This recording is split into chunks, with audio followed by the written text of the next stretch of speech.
boys run to the camp and tell my brother Bill that the woman he's loving sure gonna get him killed. Well, I heard mighty rumbling, and then I looked around. Was a northern and a southern, and that'll keep on down. Woo! Hey, hey, hey. Hey, Lord, Lord, hey, Lord. Hey, hey, hey. Lord, Lord, Lord, hey, Lord. Roll on, roll on, roll on, Red River, roll on. I'm singing these blues because my love is gone. Rhythm and Blues has as its basis a 12-bar blues with rhythm attached. And in 1981, we did a program about 3 of the rhythm and blues bands in this country who were making waves. And they had in common, of course, the great track to the past to Big Bill Broonzy and even before him, and Clapton had taken it up and so on. But what they had was a complete identification with what those people who started it off were doing, and a devotion to it, and a determination to somehow not make it their own, and not make a tribute of it, but make it original for their purposes, which they did, and were very moving and professional at doing this and successful. So we put the 3 of them in a program, and away they went.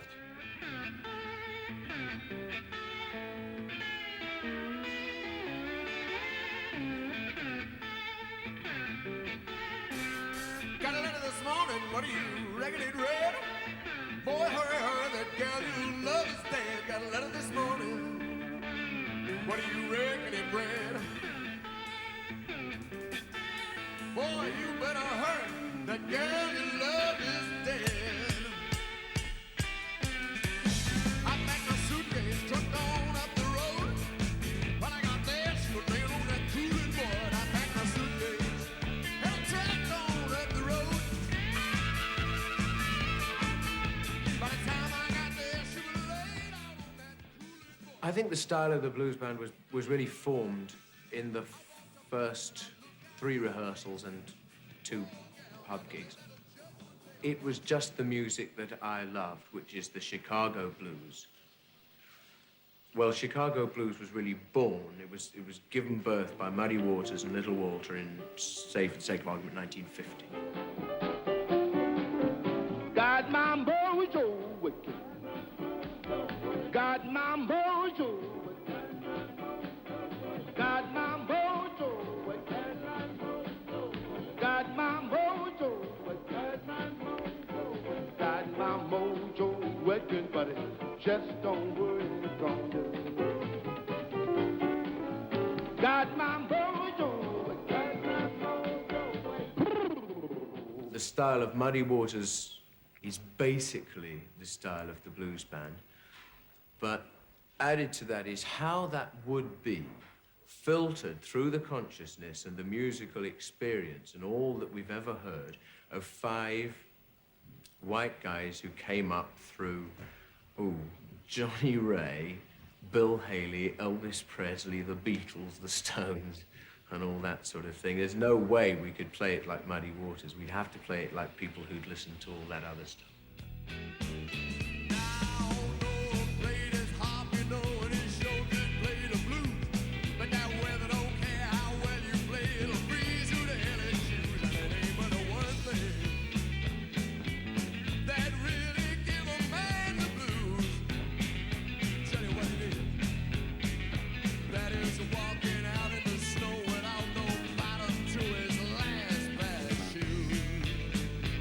All right now.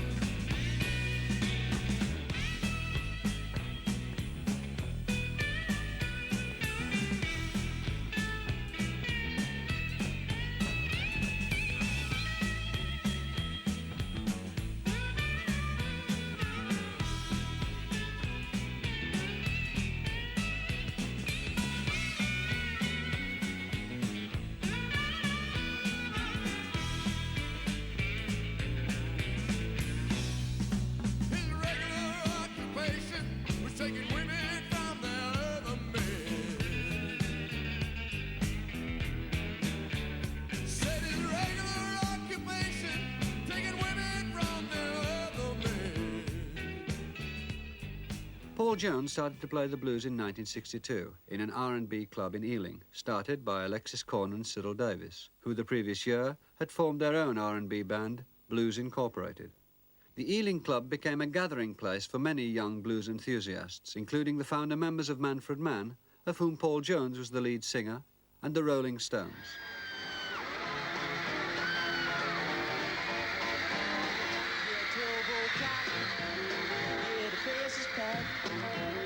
The Rolling Stones achieved the first big commercial success of British R&B when their single, I Wanna Be Your Man, entered the charts at the end of 1963. Their aggressive style had massive appeal to the pop audience of the day.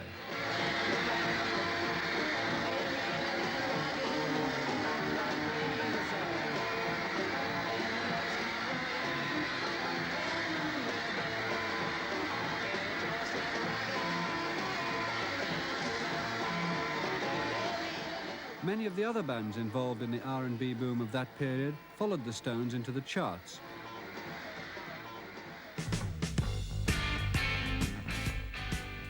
Dr. Feelgood have been the backbone of British R&B for 10 years.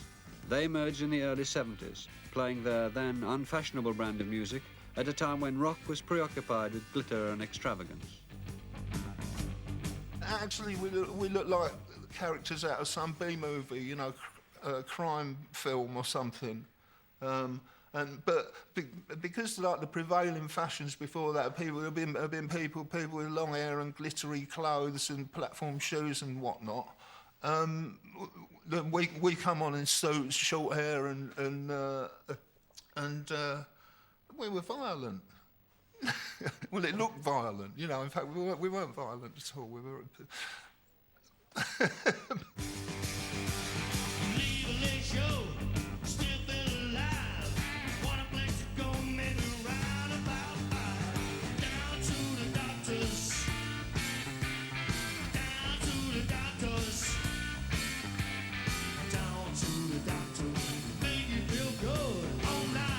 We all came from the same town, Canby Island in Essex. Sparko, the bass player, and myself were interested in starting a band which played old rhythm and blues stuff. Muddy Waters, John Newker, Chuck Berry, all that kind of stuff. That was the music we were interested in playing. Down to the doctors.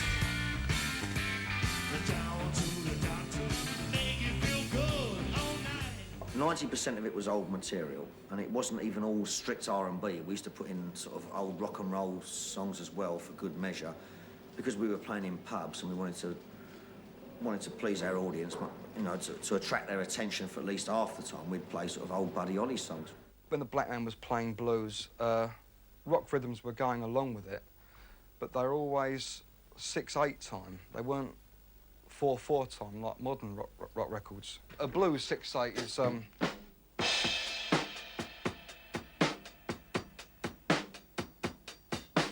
which is it's a slow rock rhythm. Modern rock, as you know, is much more up front. And when the white man picked up on these black rhythms, I call them black rhythms, and he changed it to a 4/4 format, which like I just played, the kids started dancing to it. All of a sudden they found they could dance to this music. And you would ask any kid at that time, so what do you like about this music? Oh, it's the beat, it's the beat, it's a bang, bang. They could dance to it very easily. And that gave it a much more universal appeal. I don't think it's to do with time signatures or what key you're playing or what, you know, it's just, we had a vibe. What we were playing was very, very simple, and as I say, at that time, the bands were very, very elaborate, all this techno stuff and people playing 2 keyboards at once and all of that sort of thing, you know. It was a big productions going on, and we just stood up with just 4 guys and a drum kit, you know, and you could do it. You could do it in a little place. You could do it in a big place, you know. It was just exciting what we did. I mean, it felt exciting doing it, you know. Take a little dip and make the Johnny rain.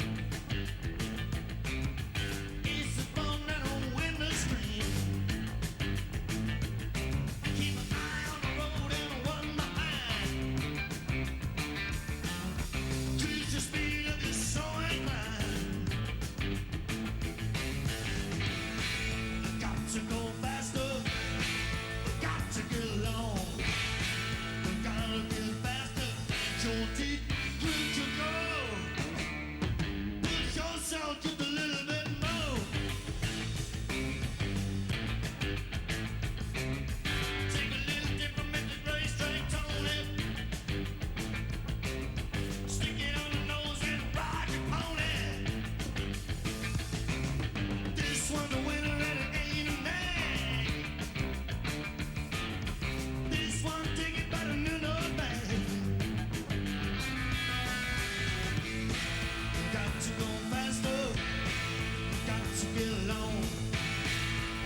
to go faster.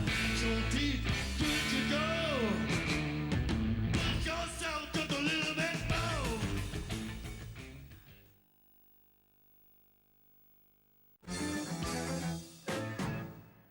10 years since we started, there seems to be a resurgence in interest.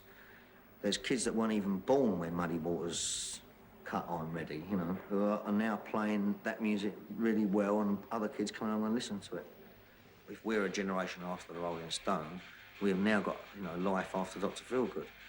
And that's what 9 Below Zero are doing. And they're playing much the kind of stuff that we were playing 8 or 9 years ago, but they're doing it with the energy that comes with youth, and they're attracting a whole new audience again.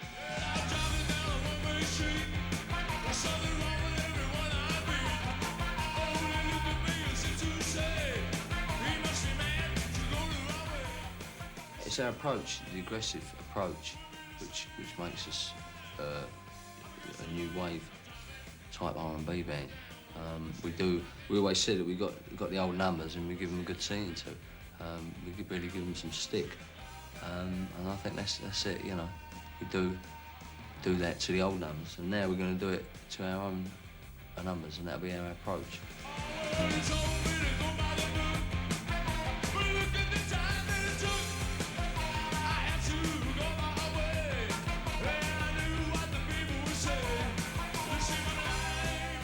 Mark was playing harmonica purely for pleasure.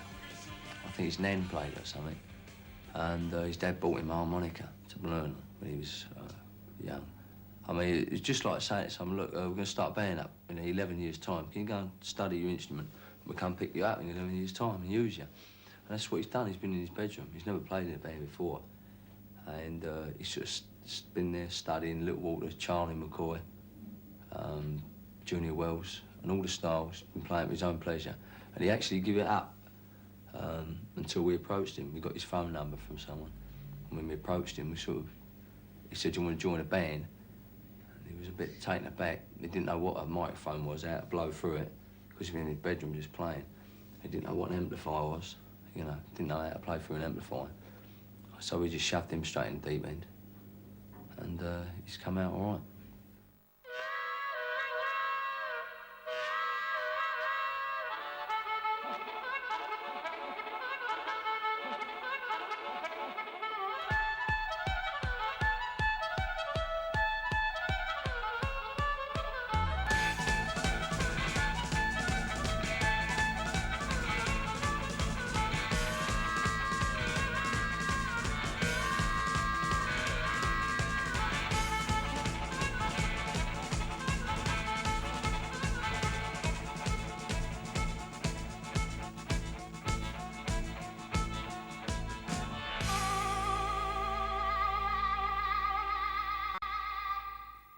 Riding on the L&N is based on a blues about a traditional subject, the railroad. 9 Below Zero have kept the train sound, but brought their own attacking 1980s style to the music.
9 Below Zero were reared on the white rhythm and blues sounds of bands like Chicken Shack and Fleetwood Mac.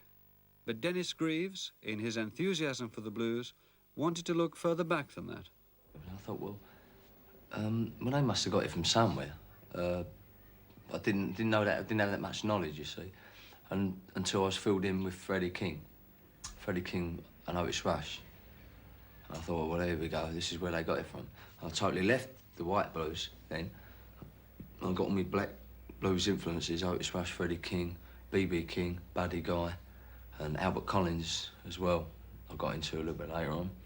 And I got all them, and never ripped one off. Never listened to one too much. Just take a bit of each and blend them in, and just get their little riffs. But I don't like to sit down and totally rip off note for note, because that's not fielding. And when you get up on stage, you're just copying someone. You're not bringing out your own imagination or your own feel, which is what this music's all about. You see a B.B. King and the face he pulls, a lot of feel.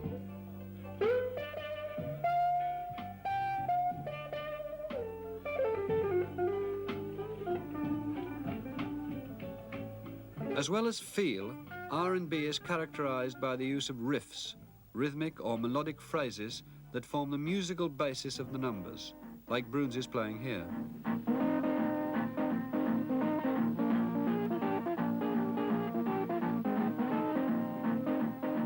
Or as in 9 Below Zero's own composition, Don't Point Your Finger at the Guitar Man.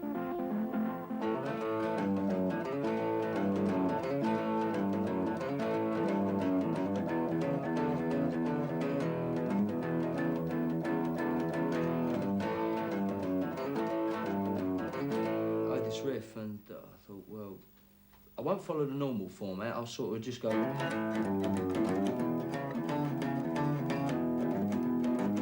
go down to that key, you see, instead of going across to that key. So I had the riff, and I really wanted to use it. I didn't know. And then Mickey, the manager, came and said, "Got a good title for that. Don't point your finger."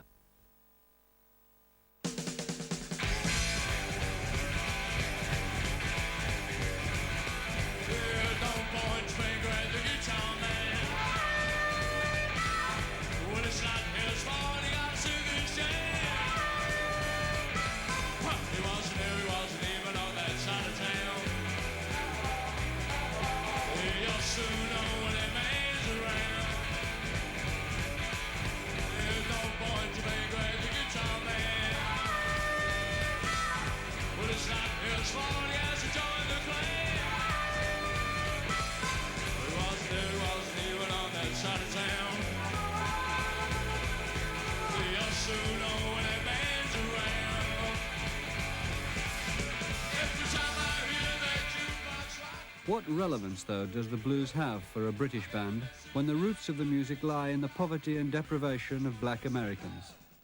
Again, it's a matter of, like, hearing something that excites you and just trying to do it. I mean, it's not a matter of who did this. Was it American black people, or and we're English white people, or that don't come into it. These people have heard something they really dig, and I mean, we can sort of, you're teenagers and you're trying to play the music of geniuses like John Lee Hooker and so forth. You can't do it, but you whack away and have a go, and end up with what you've got. You just, I don't know, you just try and carry some of that excitement into what you do, you know.